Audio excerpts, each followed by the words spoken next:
Hey y'all, my name is Tanny and I love to cook. In this video, I'm going to show you a few different ways to prepare a whole beef tenderloin roast, and the filet mignon roast. This is part 2 of the video. In part 1 of the video that I posted a couple of days ago, I showed you how to break down the whole beef tenderloin, and here are some snippets of that. It's more cost effective if you buy it and break it down yourself and then tie it up and cook the individual pieces instead of buying the individual pieces and steaks already cleaned for you.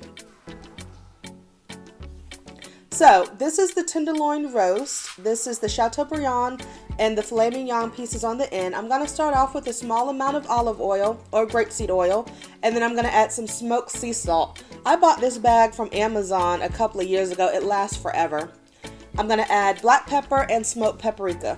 Great steak really doesn't take a lot of seasoning, but I just like a few to spice up my meat. So we're going to rub this on to make a delicious crust all around our meat as we sear it in our pan.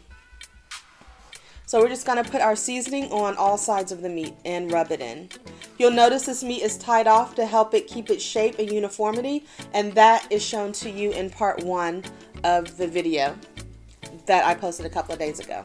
So I have my cast iron skillet heating up, and I'm going to add some grapeseed oil. It has a high smoke point. I'm also adding butter for flavor and to get the nice rich brown color.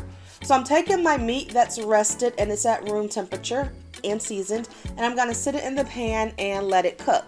Now what we're doing here is just searing it on all sides so that it gets a nice brown crust, and then we're going to put it in the oven to roast until it comes up to our desired temperature for our steaks.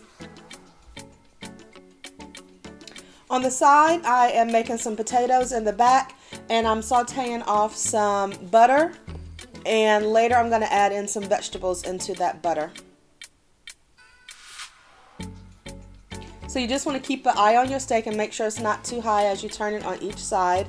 So now I'm adding some chopped onion to my butter to saute it.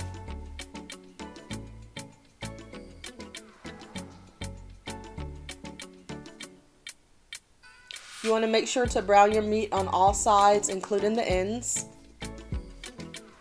And this is my meat probe. It actually has 2 prongs in there.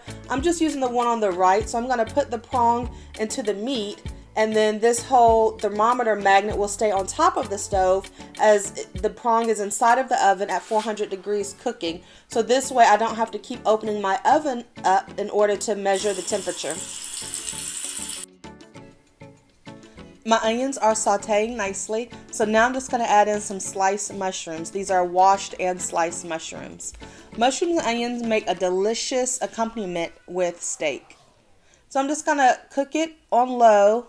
I don't want it to brown too darkly. I just want it to soften as it sautés.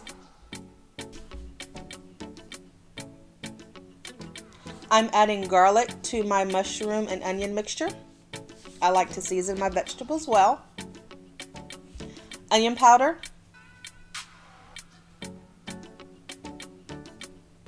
And I'm just going to mix it up.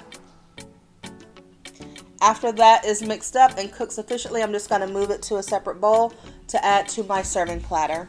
So I have my steak seared, and I've inserted my thermometer probe, and now I'm going to stick it into my oven that's preheated on 400 degrees. And then I'll close my oven and wait until my thermometer tells me it's come up to my desired temperature of 140 degrees Fahrenheit.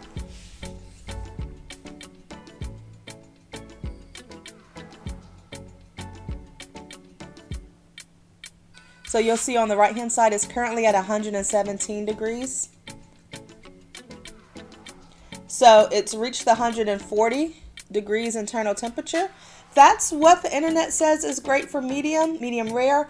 It has since risen in temperature to 147. So I'm going to take it out of the cast iron skillet, which is still warm, and I'm going to put it in foil to let it continue to rest before I slice it.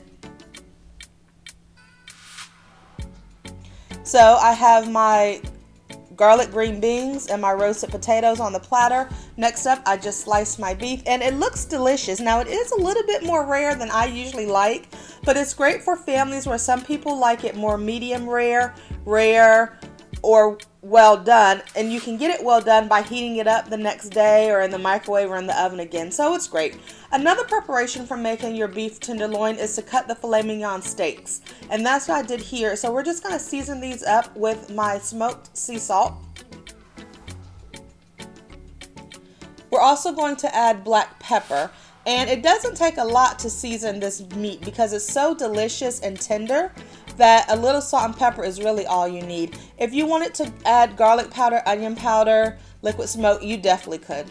So I'm going to add my grapeseed oil to my cast iron skillet and let it get warm, and then I'm going to add my steaks in. You want to be sure not to add too many at one time because you don't want to crowd out your pan, but for my pan size, 3 steaks was just fine.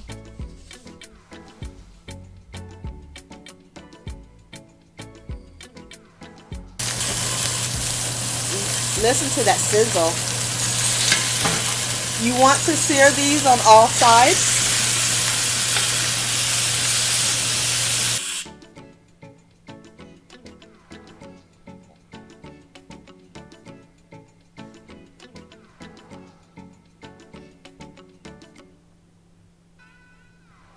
Once you use your meat thermometer to determine it came to your desired temperature, you're ready to plate it up. I also plated this presentation with garlic green beans, mashed potatoes, and shrimp on a little skewer on top of my filet mignon steak. It was so delicious and beautiful. Thank you for watching this video, and please subscribe.